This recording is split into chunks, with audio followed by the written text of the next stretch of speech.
everyone, and welcome to this Health Times webinar. Tonight we are discussing nursing and travel in the Middle East, and I'm joined here by Dawn Jenkins and in Sydney, Raquel. Welcome, ladies, and thanks so much for joining us. Thanks, Martin. Before we get stuck into the details of what it's like to work and travel in the Middle East, a couple of housekeeping items. The first is we welcome any chat contributions that you want to make. So if you have any questions that you want to send through, you will have you'll have to the right of your YouTube video screen a chat frame, or at the bottom of your phone if you're on a phone device, there should be a place where you can enter questions. So please feel free to send any questions that you have so that we can address them through the discussions. So let's dive into this. Perhaps we'll start by Dawn and Raquel giving us a bit of an introduction to yourselves and your background. Okay, thanks, Martin. Well, my name's Dawn, and I'll just give you a brief summary of my career to date. I qualified as a registered nurse in Dublin, in Ireland, and I worked as a registered nurse there for a few years before taking the plunge to go to the Middle East. And so I decided to go and work at the military hospital in Riyadh in Saudi Arabia. And that was a great choice for me. And straight away, you know, the settling in period was very easy. There was a good mix of nationalities. There was a high number of Western staff. So really the care for the patients there was very similar to the care, you know, that the patients had back in Dublin. There was a great orientation period. It was well organized, well coordinated. And really, you know, from that point on, really, it was the career-wise, it was a great experience. Personally, the social life was terrific. I made lifelong friends, met my husband, and probably ticked off a list of about 14 countries that I had wanted to visit. So at the end of 2 years, I decided to go back to Dublin and go back to nursing in Dublin. And a friend of mine mentioned that CCM Recruitment were looking for a recruitment consultant. So part of the criteria was that you needed to have worked in the Middle East. And I applied for the job and obviously ended up starting to work with CCM Recruitment. And that really resonated with me because you really do need to have, you know, worked in the Middle East to sort of be able to explain what the life experience is like, you know, from start to finish, and be able to really give a first-hand experience about that. So I stayed and worked with CCM in Dublin for 3 years, and myself and my husband then moved over to Sydney at the end of 2003, and in January 2004 I set the office up in Sydney. So again, another learning experience. I had to learn all about the healthcare system within Australia and New Zealand, and you know, that in itself was challenging and rewarding. I mean, we recruit to other countries outside of the Middle East, but probably the Middle East really is where our expertise lies. Right. And that's, you know, that's where we continue to go. CCM Recruitment is probably the point of difference with CCM over other agencies is that we have lived the experience, and I think, you know, you can't, you know, underestimate the value of that. So that in itself has been, you know, a wonderful learning experience, and we get to stay within the medical profession as well, and I think that's why I enjoy it so much. About 5 years ago, I decided with my family to move to Melbourne, and so now I'm based in Melbourne, and the office, obviously the head office in Sydney, remains there. We do have satellite offices in Rome, in London. Our head office is based in Dublin. We have our office in Sydney and our base in Melbourne. So that makes us the largest international recruitment agency for placing nurses in the Middle East. Terrific. Yeah. And Raquel, can you give us a bit about your background? Thanks, Martin. My name's Raquel. I'm based in the Sydney office, and I've been working with CCM for around 10.5 years now as a recruitment consultant. I joined Dawn when she was working in the Sydney office. Prior to that, I was a registered nurse and nursed for around 10 years. I did my nursing training in New Zealand, and then I went over to London for a couple of years and worked there in central London in the paediatric hospitals. And then from there, I looked at going over to the Middle East, and I worked in Saudi Arabia for around 4 years at one of our hospital clients, which is the King Faisal Specialist Hospital and Research Centre. And that's located in Riyadh, which is the capital of Saudi. I actually came across the King Faisal Hospital by attending a information day with CCM Recruitment, and that for me was really helpful because it gave me the opportunity to meet with other nurses that were, also interested in considering going over to Saudi Arabia. So we went to this information day. CCM gave us, the details about the hospital, because really you don't know a lot about it. You just have this feeling that you want to go to this hospital. It's going to be in the middle of the desert. You don't really know a lot about it. And for me, it was reassuring to know that there were other nurses as crazy as I was to sort of want to go over and do that type of a thing. So I went over, I stayed there for 4 years. I only intended to stay for 1, but stayed for 4. And for me, it was a really enjoyable experience. A lot of the nurses that I met on the information day with CCM actually started on the same orientation as me, which was terrific, because immediately I, knew a couple of people on orientation, and we actually became close friends throughout the time that I was there. And I'm still in contact with quite a few of them now, several years later. Having worked in the Middle East, I then had an interest in recruitment from having that contact with CCM, and that led me into the position that I've been in now for the last few years. Terrific. Thanks, guys. So Raquel, it might be helpful now if you can talk a bit more about what it's actually like from a clinical perspective. How does working at the likes of King Faisal differ from working in an Australian hospital? Yeah, generally speaking, the main difference when you're working in the hospitals in the Middle East is probably the patient documentation. Everything in the Middle East is computerized. So when you're doing your patient documentation, they use systems over there such as Epic and also ISIS, which is a little bit of an unfortunate name in this day and age, but you can see how long that they've been using that system because of the name as well. So, your documentation is done on the spot, on a laptop or on a tablet at the patient bedside. In addition to that, with the medication dispensing, they use Pyxis system. So those are things that you might need to adapt to if you're not used to that here in Australia or New Zealand or Ireland and London. But the hospital does provide excellent training. So, the first 2 to 4 weeks that you arrive over in the Middle East, you are purely just doing orientation, and they're training you up on those types of systems. The working week in the Middle East is from Sunday through to Thursday. So your weekend is actually Friday and Saturday, which again is a little bit different from what we're used to here. The positions over there are full-time. So at the King Faisal, I was working 44-hour week. Some of the other hospitals, it's 40 hours per week. The shifts that you do there, they're 12-hour shifts. If you're working in the medical surgical wards, ICU, ED, you'd be working from like 7 in the morning till 7:30 at night, and then in the reverse for the night shifts. A lot of people actually ask us in relation to the workplace, what do I wear? What sort of uniforms do we wear in the Middle East? And do we have to cover up when we're nursing in those hospitals?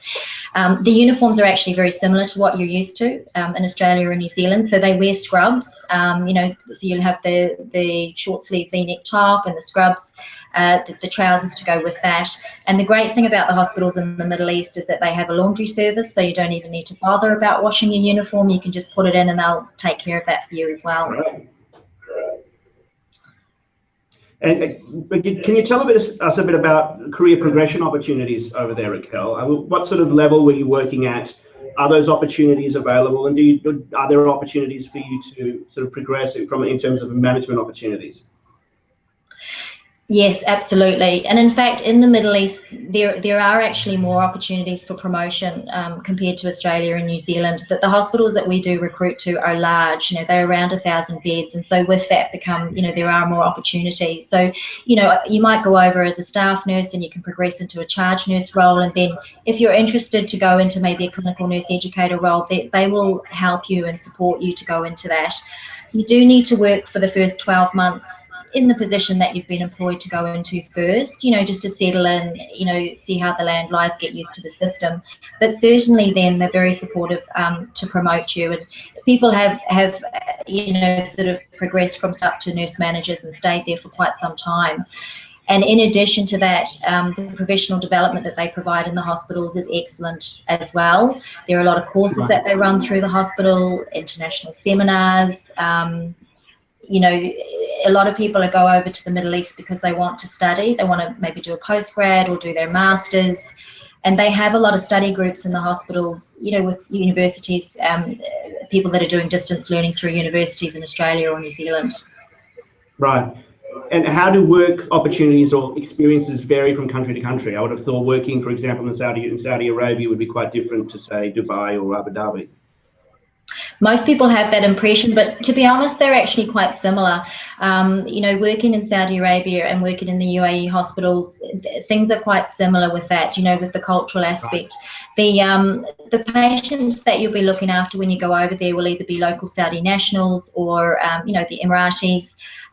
Generally speaking, English won't be their first language. So there is that language barrier, and that's just part of the challenge of working over there. It's part of the package of going to the Middle East. And they work that out very well in both the UAE and Saudi Arabia. So they have interpreters. Also, the ward clerks that are working in the wards will help you, and they'll be doing interpreting for you as well. Terrific. Look, that's a really great introduction to the actual working experience. Dawn, can you talk a bit about what it's like to live over there? Okay, well, I can tell you a little bit about the accommodation. I mean, that's probably one of the most important factors when you're over there, because your accommodation is your home. So the accommodation generally in the hospitals is provided free of charge, and the apartments tend to be 2-bedroom, 2-bathroom apartment, and so you would always have your own bedroom and your bathroom. Yeah. And it's fully furnished. There's linen on the bed when you arrive. So everything is there, even a little welcome pack with food there with all your basics just to get you started when you arrive.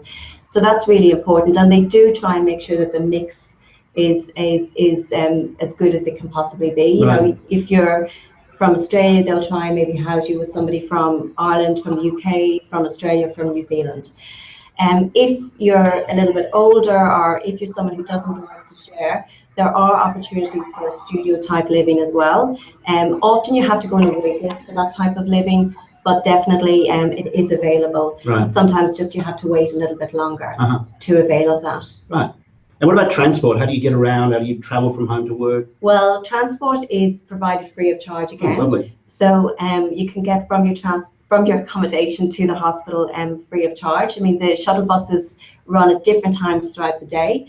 They're fully air conditioned, and they leave at different times. If you're the type of person who likes to get to work 5 minutes early, there'll be a bus that suits you. Yeah. If you're someone who likes to rock up to work 20 minutes early, grab a coffee on the way in, there's something there that will suit you as well. Fantastic. So that's good. In relation to transport in general, though, a lot of nurses in Saudi, well, all nurses, will have to use taxi, or what they're known as over there as limos, and you get those taxi. You tend to have almost your own driver, and yeah. So the limos are all very cheap, certainly in comparison to Australia and New Zealand. So it's very easy to get around. There are plenty there. There are certainly sometimes a limo service provided exclusively for the hospital. So the drivers know where all the nurses want to go, all the beauticians, all the hairdressers, all the restaurants, that type of thing.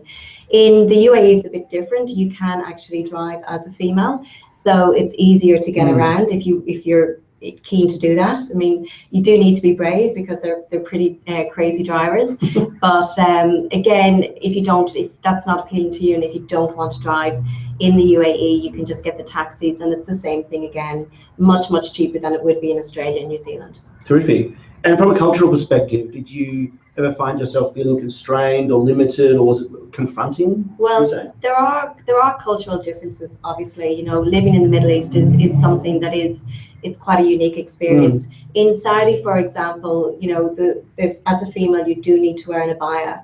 So the easiest way to explain what an abaya is it's like a silky black dressing gown. Right. And when you're out in the public places, that is something that you do need to wear.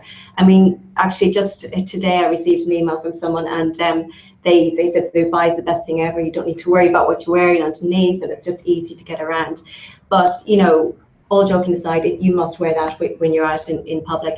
We do recommend that you put a headscarf. It can be black, or it can be a coloured headscarf in your handbag as well. Right. On the odd occasion, you could be there for 2 years and never asked, but it tends to be, maybe if you went down to the souk areas or the market areas, where the gold souks are, material souks, you may be asked to cover your head. And in that instance, it's always in a polite way. You just put the scarf over your head, and then you just drop it around your shoulders when you're a few meters away. Terrific. Yeah. And what about recreational activities? What sort of stuff did you do? Well, recreational activities, terrific. Depending on what you do here, you can pretty much do over there. So you can go swimming, you can go running, you can go cycling. There's different clubs you can join. If you're a person who enjoys team sports, well, certainly you can, there's a big GAA, which is like the Irish Gaelic Association, which is set up over there. Right. And you certainly don't need to be Irish to play on that team. There's been some great Aussie girls and some great New Zealand girls playing as part of the team, and you play within you play against different cities within the region, and it's a lot of fun. Yeah, great. Same for rugby, that's the same type of thing again. And again, it's a social gathering all the time. You've got the Dubai Sevens, and usually there's different. Certainly when I was in Riyadh, there was a team that went over there, and they used to play in December, and it was a lot of fun. Really a lot of fun. So you can be as busy as you want to be. It's up to you, really. Terrific. Raquel, did you have any perspectives on recreational activities and sorts of things you used to get up to in your private time? Yeah, look, often we had good fun going out to the sand dunes, quad biking. We did overnight campouts,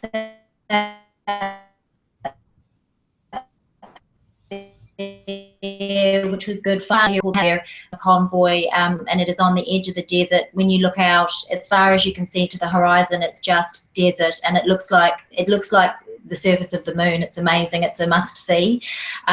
We did a bit of golfing, which was certainly not something that I did prior to going to the Middle East, but golfing is actually very cheap and accessible there. So, if that's something that you've never done and you want to try it, there's golfing.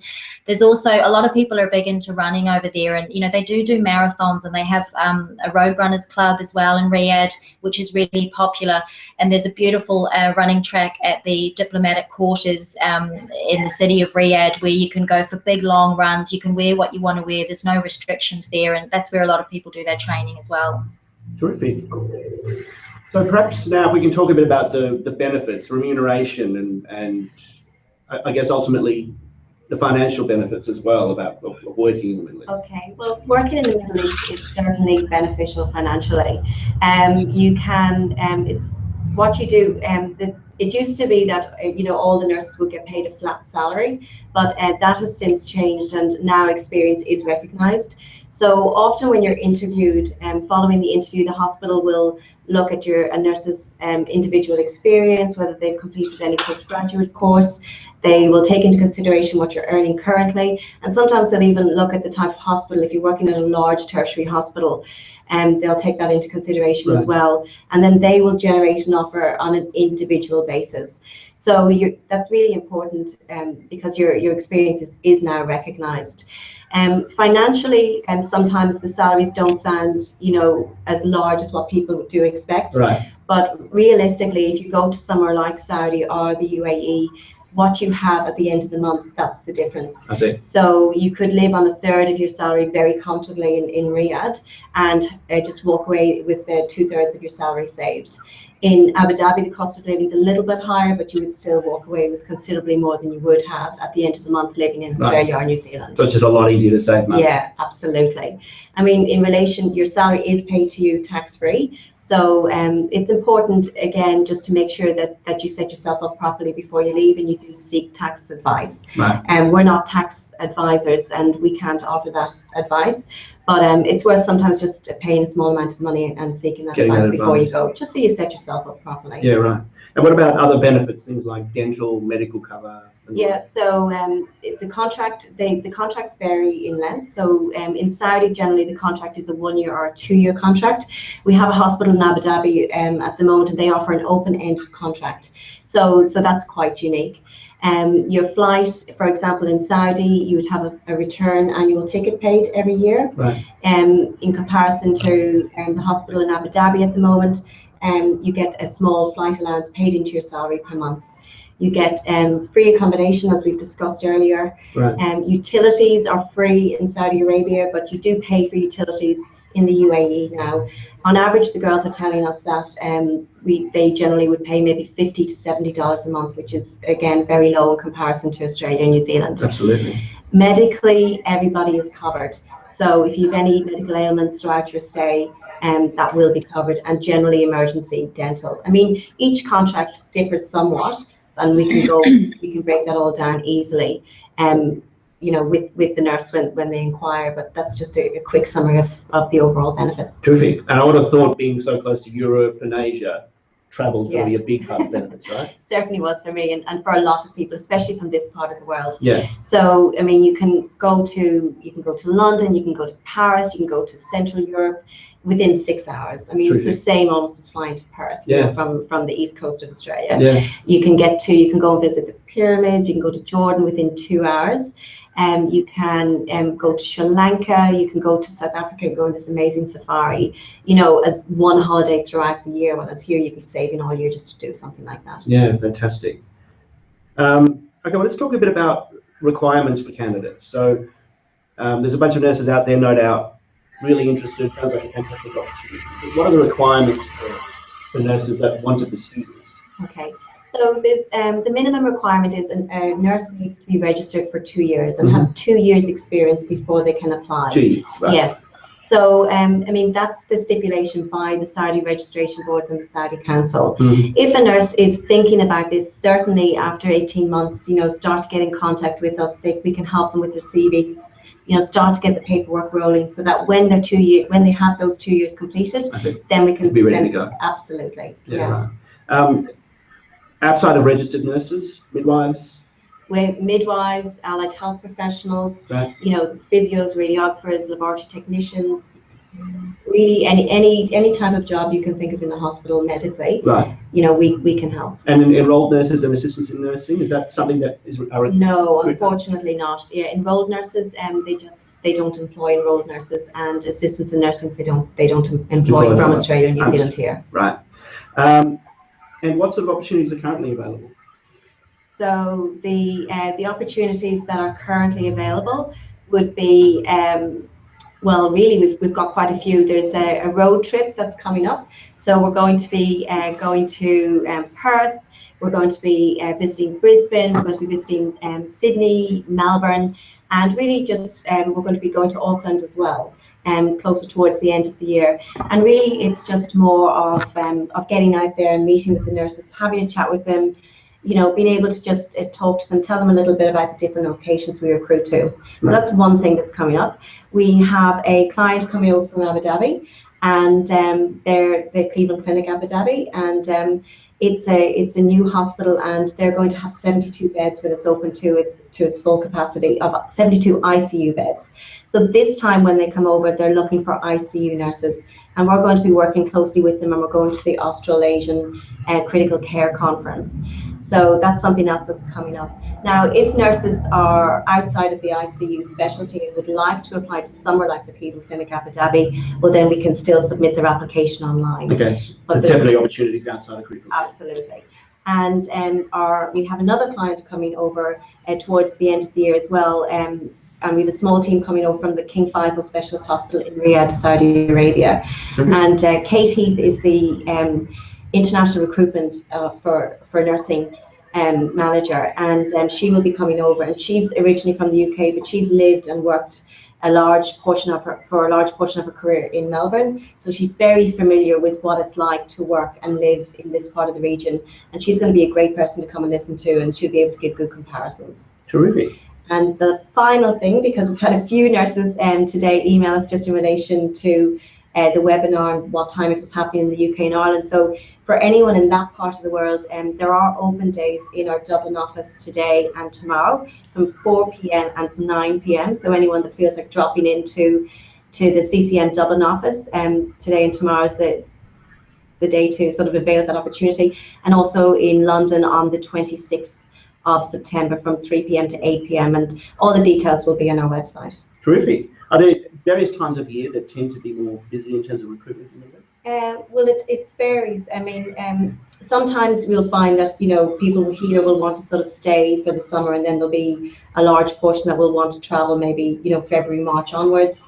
Winter time is always a lot of interest because nobody likes the cold weather here in Australia and New Zealand. So it varies somewhat, but yeah, sometimes it's busier. September time tends to be a busy month as well. Terrific.